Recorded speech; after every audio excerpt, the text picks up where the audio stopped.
구약은 창세기의 창조 이야기로 시작을 하고, 신약은 마태복음의 예수님의 족보 이야기로 시작합니다.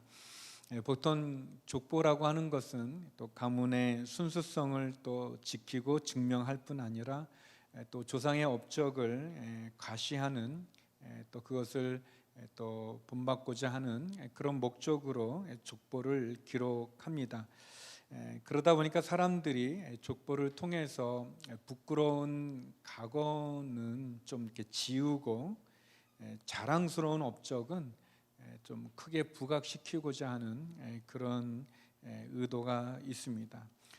그런데 오늘 마태복음에 나오는 예수님의 족보는 부끄러운 역사의 이야기도 나오고, 또 천대받는 여인들의 이름도 나오고, 심지어 이스라엘 사람이 아닌 이방인의 이름도 등장하고 있습니다. 예수님의 생애를 기록했던 사복음서 마태, 마가, 누가, 요한은 그 대상에 따라서 예수님의 모습을 각기 다르게 표현해 주고 있습니다. 마태복음은 유대인들을 대상으로 쓴 복음서입니다. 그래서 유대인의 왕으로 오신 예수님을 설명하고 있습니다.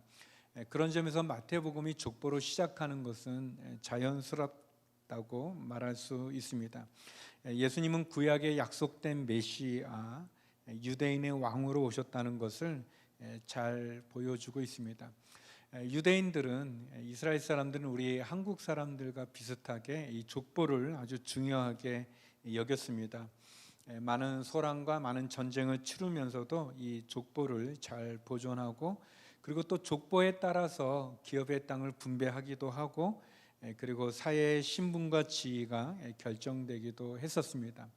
이스라엘이 바벨론의 포로로 끌려갔다가 귀환하게 됐을 때 제사장의 권한을 주장하는 사람들은 자기들이 제사장의 자손이라는 것을 그 족보를 통해서 증명해야 했습니다. 그래서 에스라서에 보게 되면 이 자신의 족보를 밝히지 못해서 제사장의 직분을 행사하지 못했던 652명의 사람들이 나옵니다. 그러니까 이 족보는 굉장히 자신의 신분도 증명하는 부분이 되고, 또 족보를 통해서 많은 권한들을 찾기도 했습니다. 마태복음에 나오는 예수님의 족보는 예수님께서 아브라함과 다윗과 언약을 맺으신 하나님의 약속이 예수님에 의해서 성취되어진다는 사실을, 완성된다는 사실을 우리에게 보여줍니다. 그래서 제가 본문을 통해서 예수님의 족보를 통해서 한 세 가지 예수님의 모습을 여러분과 나누고자 합니다. 첫 번째는 아브라함과 다윗의 자손 예수 그리스도를 볼 수 있습니다. 우리 1절 말씀 다 같이 한번 읽어보겠습니다. 같이 한번 읽어보죠. 시작. 아브라함의 자손이며 다윗의 자손인 예수 그리스도의 족보입니다. 마태는 성경의 시작을, 어떻게 보면 신약의 시작이기도 하죠. 아브라함의 자손이며 다윗의 자손이신 예수 그리스도의 족보입니다 라고 그렇게 예수님을 아브라함의 자손과 다윗의 자손으로 소개합니다. 왜 마태는 예수님을 아브라함과 다윗의 자손으로 설명했을까요? 소개할까요? 거기에는 두 가지 의미가 있는데, 그 첫 번째는 예수님께서는 아브라함과 다윗과 하나님이 약속하신 메시아라는 사실을 얘기하고 싶은 거고, 또 하나의 이유가 있다면 그것은 그 아브라함과 다윗을 통해서 하나님의 약속을 성취하는 하나님의 신실함을 보여준다고 말할 수 있습니다. 유대인들에게는 아브라함과 다윗을 가장 존경하는 그런 인물입니다. 아브라함은 우리가 아는 것처럼 유대인의 조상이고, 다윗은 이스라엘이라고 하는 그 나라, 이 강력한 왕통을 확립했던 왕이기 때문입니다. 그리고 어떻게 보면 하나님께서 아브라함과 다윗과 언약을 맺으셨던 그 약속이 예수님에 의해서 이루어진다는 것을 보여주는 내용이죠. 창세기 12장 3절에 이런 구절이 있습니다. 우리 같이 한번 읽어보겠습니다. 시작. 너를 축복하는 사람에게는 내가 복을 주고 너를 저주하는 사람에게는 내가 저주하리니 땅의 모든 족속이 너로 인해 복을 받을 것이다. 아브라함과 하나님이 약속을 할 때 땅에 있는 모든 족속이 너로 인해라는 말은 내 안에서, 그러니까 너의 자손을 통해서 땅의 모든 족속이 복을 받을 것이다 라고 하나님 약속하셨고, 그 약속이 예수님에 의해서 이루어진다는 것입니다. 그러니까 예수님으로 인해서 모든 사람이 복을 받는다는 그런 말씀이죠. 우리가 아는 것처럼 아브라함은 처음부터 믿음의 조상이 아니었습니다. 믿음의 사람이 아니었습니다. 그냥 우리처럼 평범한 사람이었는데 어느 날 하나님의 부르심을 받게 됐고, 그 부르심에 순종함으로 그가 믿음의 사람이 되고 또 나중에는 믿음의 조상까지 가게 됐죠. 아브라함의 연약함과 부족함이 있었지만 하나님 그 아브라함의 자손을 통해 모든 족속을 복주겠다고 말씀해 주셨는데, 마찬가지로 저와 여러분 우리가 부족하지만 하나님 우리를 찾아오셨고 우리를 불러주셔서 우리도 믿음의 사람이 되게 하셨고 믿음의 자녀가 되게 하셨고 하나님의 자녀가 되게 하셨다는 것이죠. 아브라함의 자손에 약속해 주신 그 아브라함의 자손인 예수님을 통해서 우리가 축복을 받게 되고 복을 받게 되는 부분들을 우리에게 이야기해 주십니다. 또 하나님 다윗과도 약속을 맺었어요. 사무엘하 7장 12절인데요. 우리 같이 한번 읽어봤으면 좋겠습니다. 함께 읽겠습니다. 시작. 내 날들이 끝나고 내가 내 조상들과 함께 잠들 때 내가 내 몸에서 나올 내 자손을 일으켜 내 뒤를 잇게 하고 내가 그의 나라를 든든히 세울 것이다. 다윗에게 말합니다. 내가 너의 몸에서 나올 너의 자손, 그 자손은 결국 예수 그리스도를 의미하는데 그 예수 그리스도를 통해서 그 나라, 하나님의 나라를 든든히 세워 가겠다라고 약속하셨고 예수 그리스도에게 완성되어졌죠. 마찬가지로 다윗도 역시 그렇게 훌륭한 사람은 아니었지만 하나님이 그와 맺은 약속, 언약을 성취하셨습니다. 예수 그리스도를 통해서 이루신 거죠.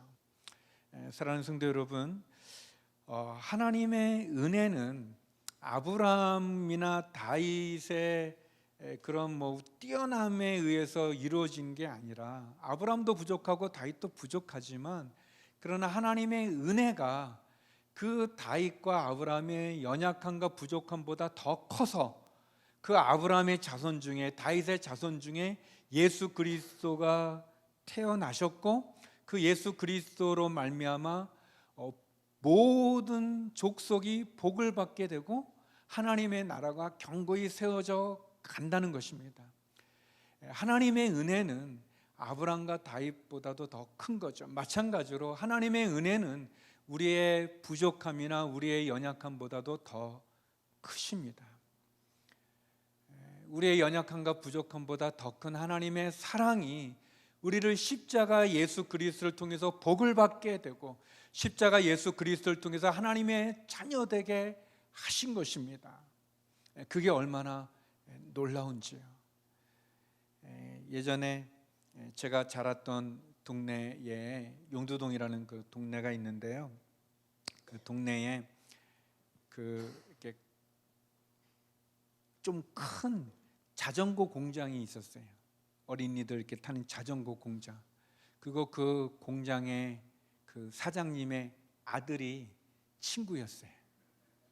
제 친구였는데 그 집에 가면, 그 친구 집에 가면 세계 명작 동화가 소년소녀, 계몽사에서 나온 소년소녀 세계 명작 작품이 있었고 위인전도 있었고 책이 많았어요. 저희 집엔 책이 없었어요. 근데 이제 교회를 갔는데 목사님이 우리가 예수님으로 하나님의 자녀가 된다는 거예요. 우리가 별로 안 놀라시는데 어린 마음에 그게 얼마나 좋았는지 모릅니다. 그 친구가 부러웠었는데 그 정도가 아니라 이 온 세상에 하나님의 자녀가 되는 거예요. 내가 하나님의 자녀가 되는 거예요. 할렐루야. 이 마음이 좀 안악들 하신 것 같아요. 별로 기뻐하지 않으시는데 놀라운 거죠. 근데 그 하나님의 자녀가 어떻게 됐는가? 아브라함이나 다윗이 훌륭해서가 아니라 하나님의 은혜, 하나님이 그 부족한 사람을 택해서 하나님의 은혜로, 사랑으로 아브라함을 믿음의 조상, 다윗을 위대한 왕으로 세워 주신 거죠.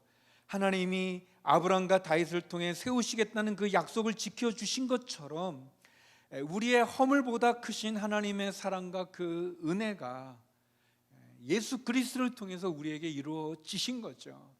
저와 여러분이 예수 그리스도를 통해서 하나님의 자녀가 됐음을 믿습니까? 우리가 예수 그리스도를 통해서 하나님의 은혜의 자녀가 된 것을 믿으시는지요? 너무 놀라운 일이죠.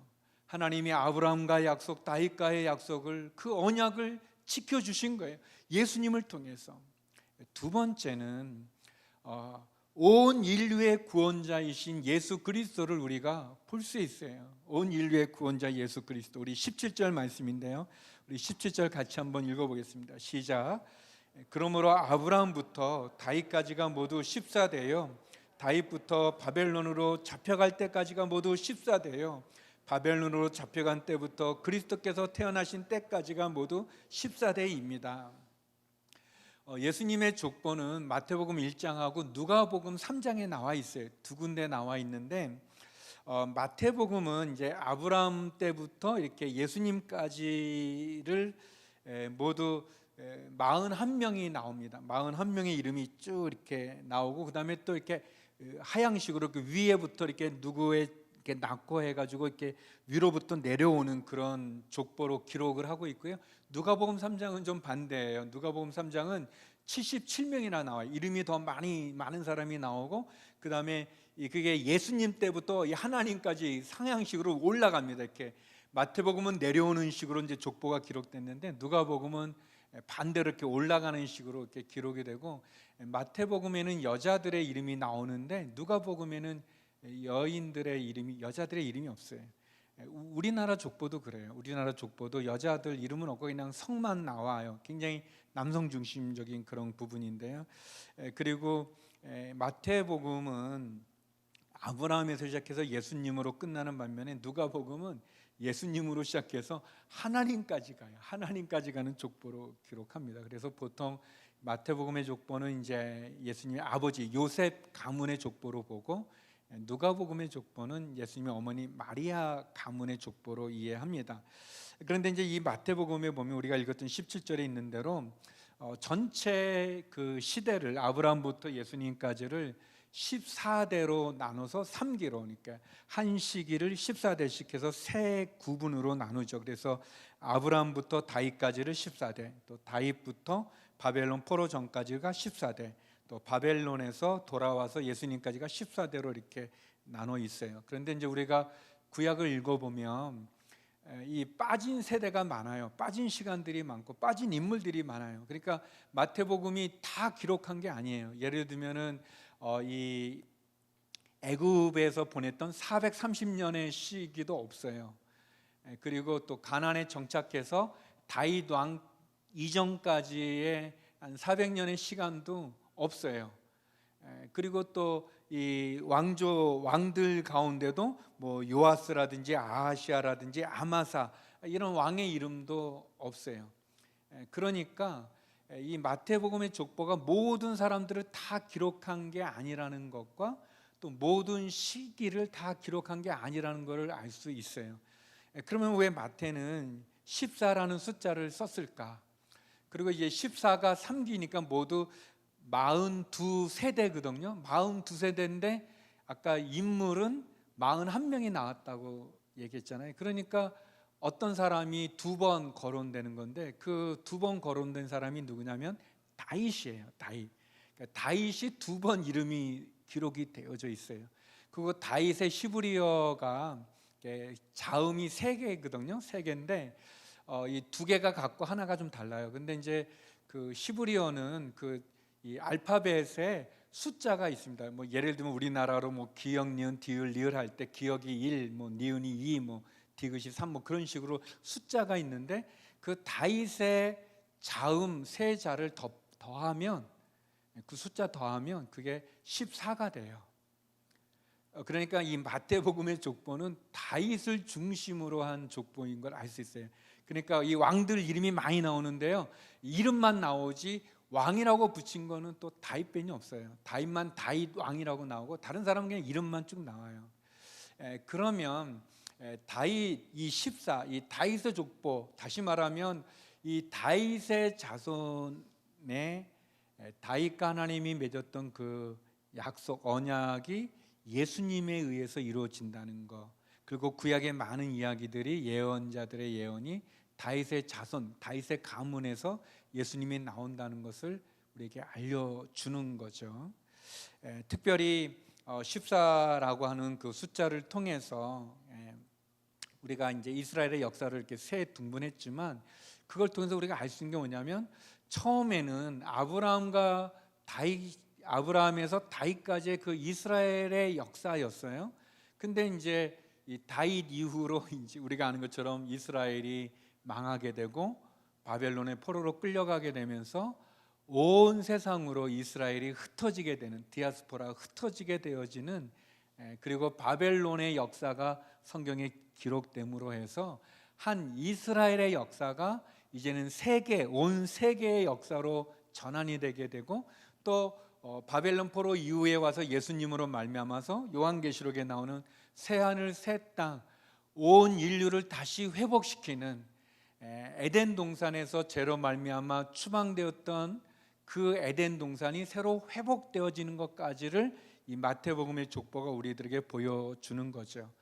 그래서 이 마태복음의 족보를 통해서 예수님이 한 이스라엘, 한 나라의 구세주가 아니라 온 세상에, 그리고 새 에덴을 회복시키는, 온 인류를 구원하는 예수 그리스도인 것을 우리가 보여주고 있습니다.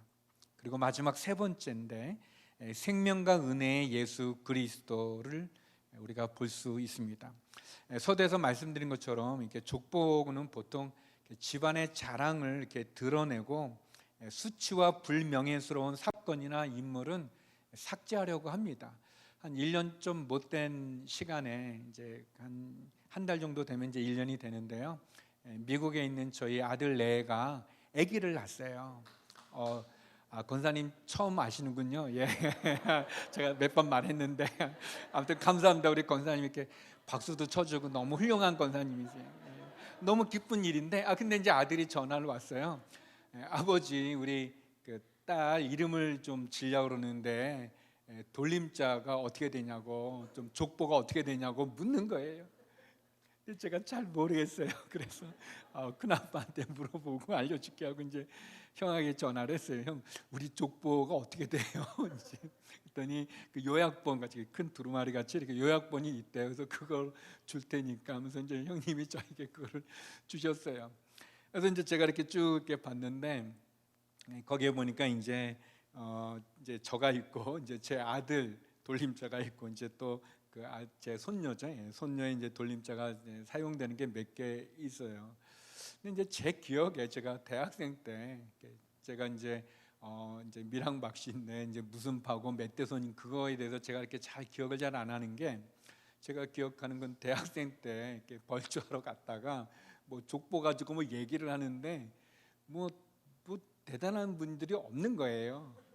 그 족보에 저희 집안의 족보에 그것도 없을 뿐 아니라, 그거 좀 창피한 일로 이제 이렇게 시조 되시는 그분이 뭐 이렇게 기양 가다가 이렇게 저쪽에 어디 좀 들렸다가 거기서 하룻밤 자면서 어떤 분을 만나서 이제 아기를 낳고 뭐 그렇게 시작된 파더라고요. 저희가 지금 뭐 그런 얘기를 들어서 제가 별로 뭐 이렇게 그 족보에 대해서 이렇게 뭐 자랑 뭐 할 것도 좀 없고 뭐 그랬던 기억이 좀 있어요.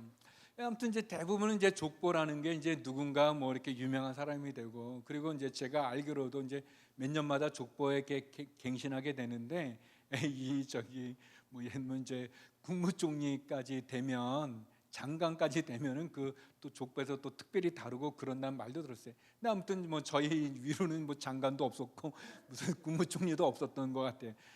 그래서 아무튼 이제 족보라는 거를 이렇게 내세우는 것들은 대부분 다 뭔가 자랑하려는 부분이 많이 있는데, 근데 마태복음 족보에는 여자들의 이름이 있어요. 근데 이상하게 그 여자들은 우리나라 족보에는 여자들이 없어요. 저희 어머니도 성만 나오더라고요. 보니까 이름이 없는데 여기 나오는 이름 5명의 여인들 가운데 이 예수님 어머니 마리아를 제외한 4명은 사실은 굉장히 부끄럽고 수치스러운 여인들이었습니다. 다말은 그의 시아버지 유다와 관계해서 아이를 낳은 좀 부끄러운 창피한 그런 여인이었고, 라합은 여리고성의 기생이라는 직업을 가졌죠. 그리고 룻은 이스라엘 사람이 아니었습니다. 모압 여인이었고, 그리고 우리아의 아내로 표현된 밧세바는 우리가 아는 것처럼 다윗과 간통했던 여인 아니겠습니까? 보통 족보는 이렇게 훌륭하거나 자랑하고 싶은 사람들이 나오는데, 마태복음의 족보는 이 부끄럽고 수치스러운 여인들의 이야기가 기록이 되어져 있어요. 이것은 하나님께서 우리들에게 부끄럽고 수치스러운 과거가 있지만 하나님 안에서 그것이 회복이 되고 치유가 되고 새롭게 되어지는 것, 마치 악을 선으로 바꾸시는 하나님의 놀라운 사랑을 우리들에게 보여주는 거예요.